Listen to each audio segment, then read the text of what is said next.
Hey, you're watching Breakfast Television, and I'm lucky enough to be sitting here with the author of The Great Reset, Richard Florida, who actually teaches over at the University of Toronto.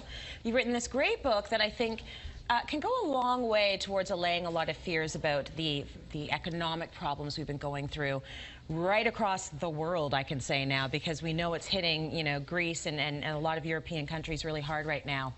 You call it the Great Reset, but let's just explain to everyone what you mean by that. What's a reset? Well, most people tend to call this the Great Depression, or then they had to make a more moderate word, the Great Recession. Yeah. And when the markets crashed and the financial markets imploded, I decided to just take a quick look back at history. And we've been through two other events like this, one in the 1930s, the other one in the 1870s. Okay. And what I found is they're not just times of gloom and doom. Yeah, they can be very tough, and particularly manufacturing places, Windsor or Detroit have been hard hit. Oh, yeah. But what happens during these periods is that we generate whole new innovations. Actually, they're the most innovative times in our history. And more importantly, we also create a new way of life. And I think that's what's really cool about this, is that already I can see, and as I talk to people about the book, there are thousands upon thousands of people in Toronto and across the country, across North America, who are actually, so it's not just one big reset. Yeah. It's thousands of people in their daily lives resetting what we do.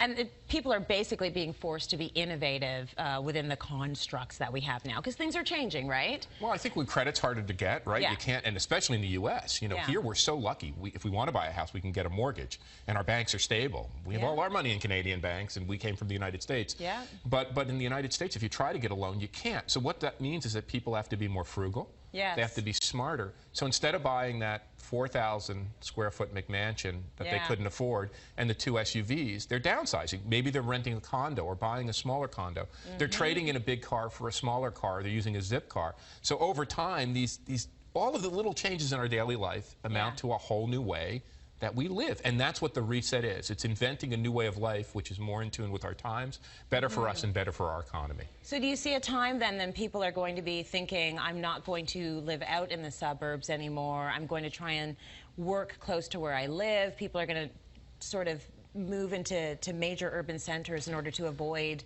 the traffic and the gas and all of that sort of stuff? Is that part of it? I think there's two patterns, and one of the books says is we have to get the city-suburb wars. Yeah. We have to get over the 416-905 war. Yeah. You have to pick the place that's right for you. But I think for many people, having a house that's too big and a commute that's too long, we found this in a big study. The people who can save money and live within their means, they have smaller houses and they have fewer cars. Once you get a house that's too big and too many cars, you go into debt.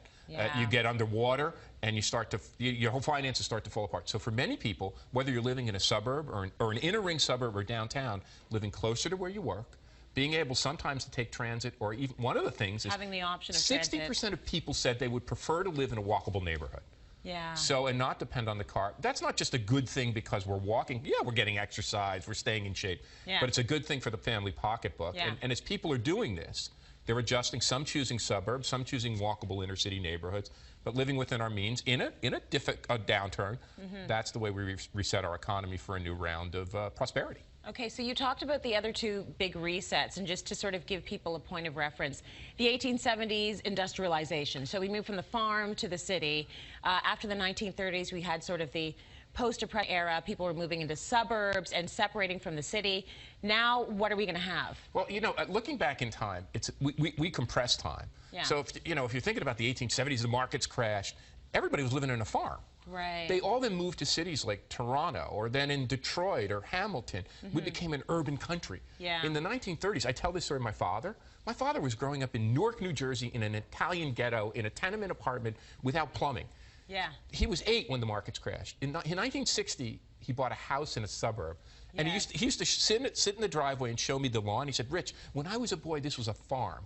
I think those are the way our lives change. My dad, from a city to what he thought was a farm, the changes we are going to see in our lives are bigger than that as we invent the way we live. And I think, yes, much more walkability. Yeah.